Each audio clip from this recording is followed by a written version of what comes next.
हरे राम हरे कृष्ण।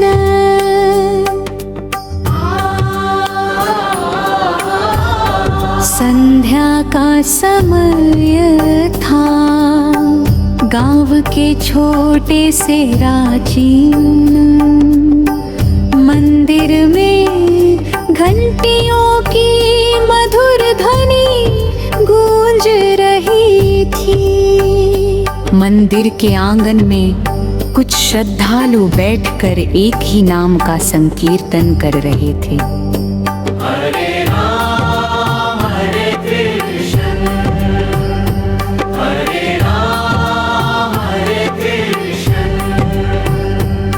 उस मधुर ध्वनि में ऐसी शांति थी कि जो भी वहां आता उसके मन का बोझ धीरे धीरे हल्का होने लगता। उसी गाँव में मोहन नाम का एक युवक रहता था। वो जीवन की परेशानियों, असफलता और चिंताओं से घिरा रहता था।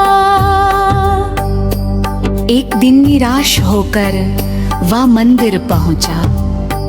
वहां बैठे एक वृद्ध संत ने मुस्कुराते हुए उससे कहा, बेटा, जब मन अशांत हो जाए तब भगवान के नाम का सहारा लो। हरे राम हरे कृष्ण, हरे राम हरे कृष्ण।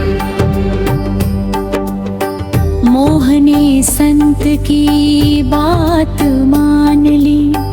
उसने आंखें बंद की और धीरे धीरे जप करना शुरू किया। हरे राम हरे कृष्ण।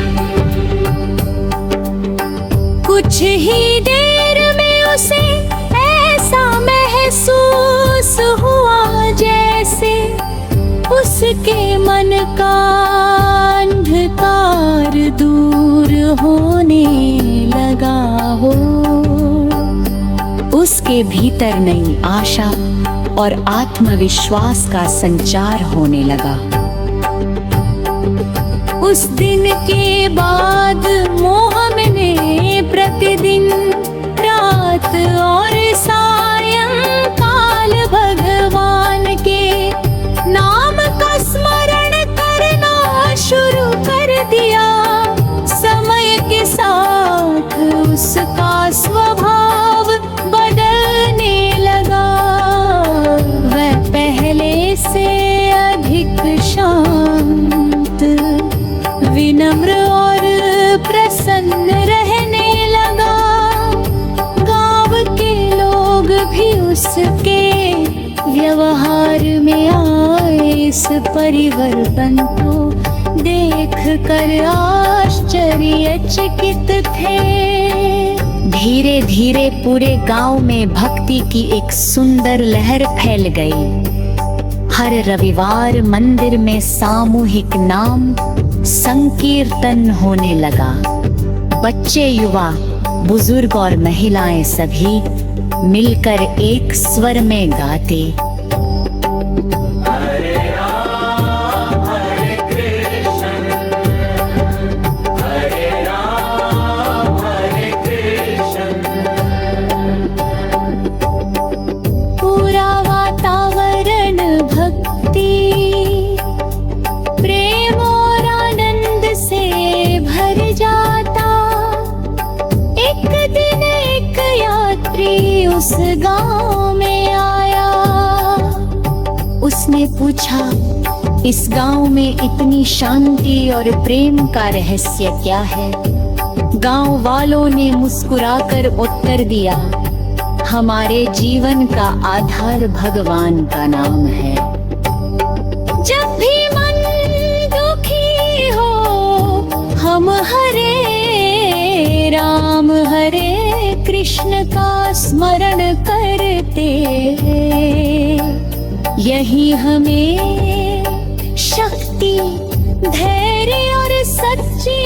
खुशी देता है। यात्री भी संकीर्तन में शामिल हो गया। कुछ ही समय में उसके चेहरे पर भी संतोष की मुस्कान दिखाई देने लगी। उसने अनुभव किया कि भगवान का नाम केवल शब्द नहीं बल्कि मन को पवित्र करने वाली दिव्य शक्ति है। आज भी कहा जाता है कि जो श्रद्धा, विश्वास और प्रेम से हरे राम हरे कृष्ण का जप करता है, उसके जीवन में सकारात्मकता, शांति और भक्ति का प्रकाश अवश्य फैलता है। भगवान के नाम का स्मरण मन को ईश्वर से जोड़ता है, जीवन में धैर्य देता है और प्रेम, करुणा तथा आनंद का मार्ग दिखाता है। यही इस दिव्य महामंत्र की सबसे बड़ी महिमा है।